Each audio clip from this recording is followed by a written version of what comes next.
How are you today? So I hope you are doing well. So today we are going to explain and also discuss about conjunctive adverb and also adverb of time, di mana keduanya memiliki keterikatan dan juga keterkaitan dengan materi minggu lalu. Kira-kira siapa yang masih ingat apa itu materi minggu lalu? Please raise your hand. Ya, benar sekali. Materi minggu lalu adalah membahas tentang naratif teks. Naratif teks sendiri, ada yang masih ingat apa itu naratif teks, strukturnya, ciri-cirinya, atau apa saja yang bisa kalian ingat dan juga pahami tentang naratif teks? Bagaimana, Aldo? Oh iya, benar Aldo. Naratif teks adalah teks yang bertujuan untuk menghibur, di mana isi dari teksnya sendiri biasanya berupa imajinasi atau khayalan semata. Jadi tidak berarti bahwa naratif teks itu bisa dibenarkan. Nah, sekarang kita membahas tentang unsur kebahasaannya. Ada yang tahu apa saja unsur kebahasaan di naratif teks? Iya, benar. Apa yang paling menonjol? Adverb of time. Ya, benar sekali. Sekarang pada kali ini kita berkesempatan untuk membahas tentang adverb, di mana fokus kali ini ada dua, yaitu ada conjunctive adverb dan adverb of time. Ada yang tahu apa itu conjunctive adverb? Conjunctive adverb adalah sebuah adverb atau conjunction atau subordinating adverb di mana bertujuan untuk menggabungkan, mengkoneksikan dua klausa dan juga mengenalkan bagaimana klausa itu dalam sebuah modifier yang berada di pada apa? Main clause. Benar sekali, kata kerja utama atau kalimat utama. Nah, conjunctive adverb ini memiliki beberapa macam. Contohnya adalah seperti ini. Ada moreover. Yang kedua, nevertheless. Yang ketiga ada however. Dan yang keempat ada instead. And then kelima ada likewise. Berikut adalah quick example dari adverbial conjunction sendiri. Namun, kita bahas lagi nih. Oke, sekarang mari kita lihat bagaimana penggunaan dari conjunction adverb sendiri dalam sebuah kalimat. Tentunya kalimat ini berhubungan dengan naratif teks, yang dimana naratif teks sendiri menggunakan past tense atau verb bentuk kedua untuk di setiap penjelasannya. Yang pertama ada kalimat he ate a lot of food. However, he still feels hungry.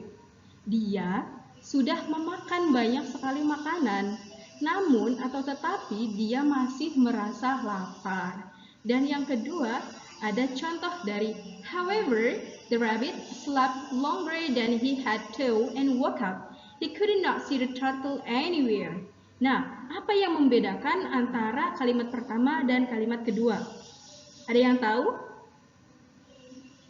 Bentuk atau letak dari adverbial conjunction-nya sendiri. Ya, benar sekali.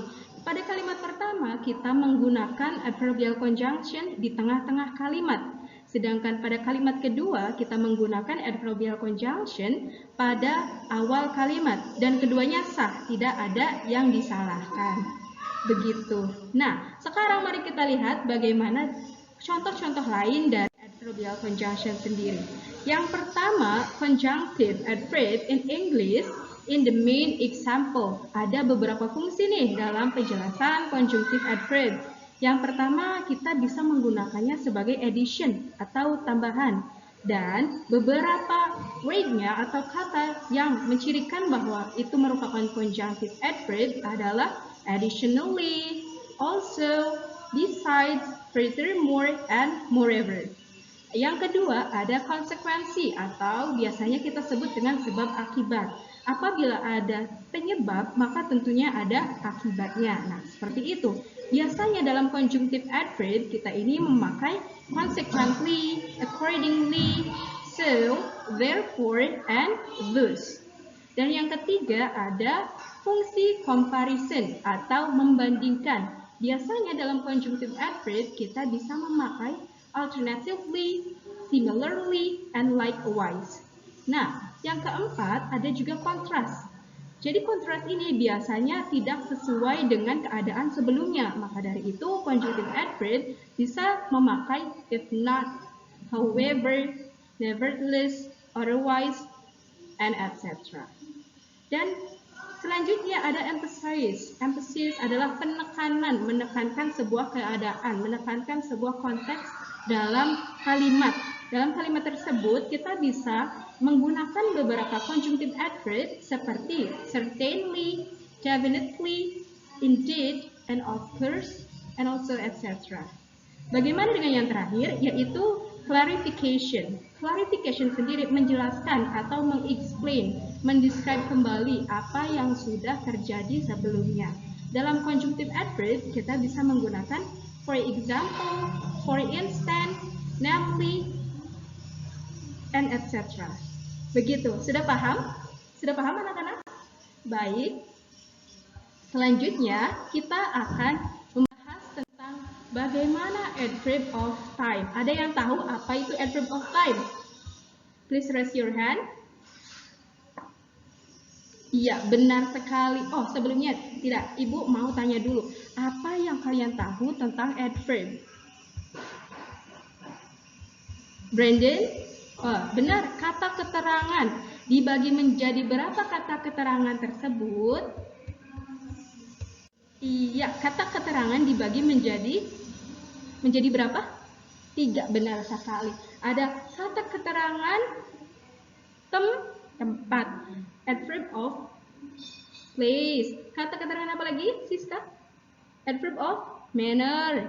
Selanjutnya adverb of time, benar sekali. Namun pada kali ini kita akan fokus bagaimana untuk membahas tentang adverb of time.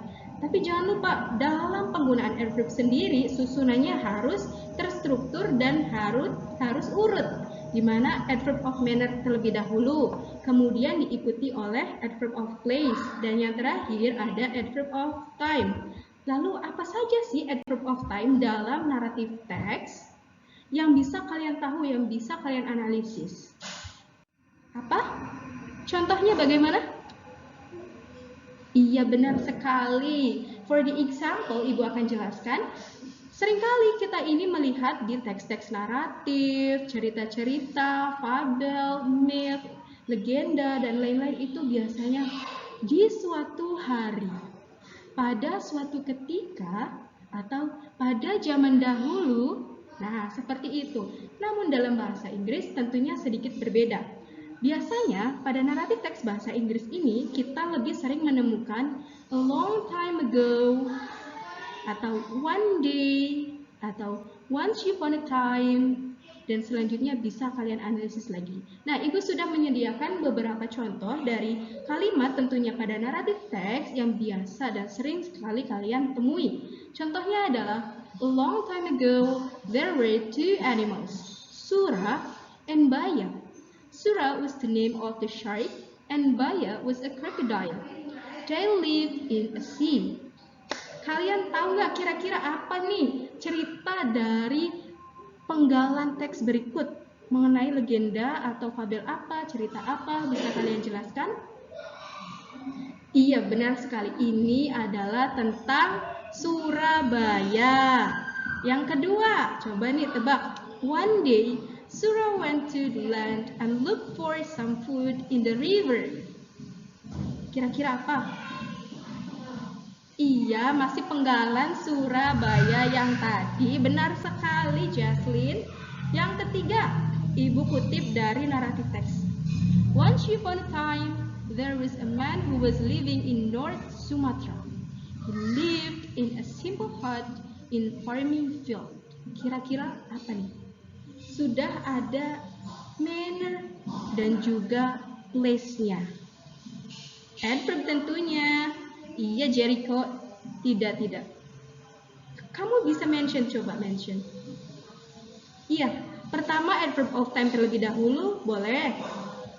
Ya, benar sekali. Dalam penggalan kutipan cerita naratif teks yang Ibu kutip hanya satu kalimat ini, adverb of time-nya ada di once upon a time, bla bla bla. Seperti itu.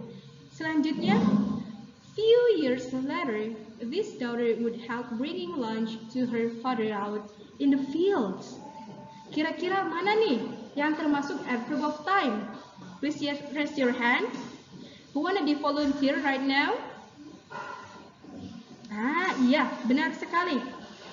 Oh, kamu belum angkat tangan kamu, jadi harus angkat tangan terlebih dahulu sebelum menjawab, oke? Oke, benar sekali apa yang tadi JJ ungkapin. Few years later merupakan adverb of time yang biasa kita temui dalam narrative text. Yang selanjutnya ada one day while the man was to fishing, he caught blah blah blah. Nah, kira-kira mana yang menjadi adverb of time? Siapa? Lucy? Mau jawab? Boleh. Silakan.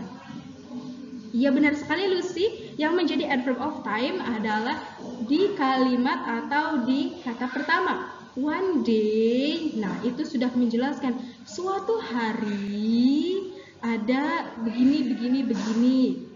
Apa saja cerita yang sudah terjadi itu biasanya akan didahului oleh adverb of time, terutama dalam sebuah naratif teks.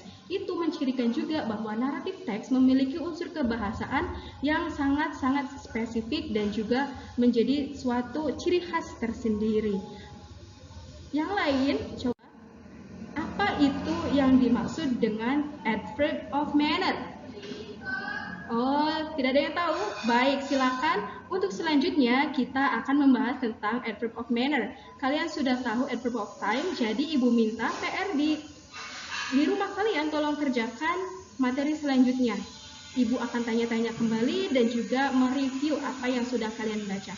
Terima kasih, sampai jumpa di pertemuan selanjutnya. Wassalamualaikum warahmatullahi wabarakatuh.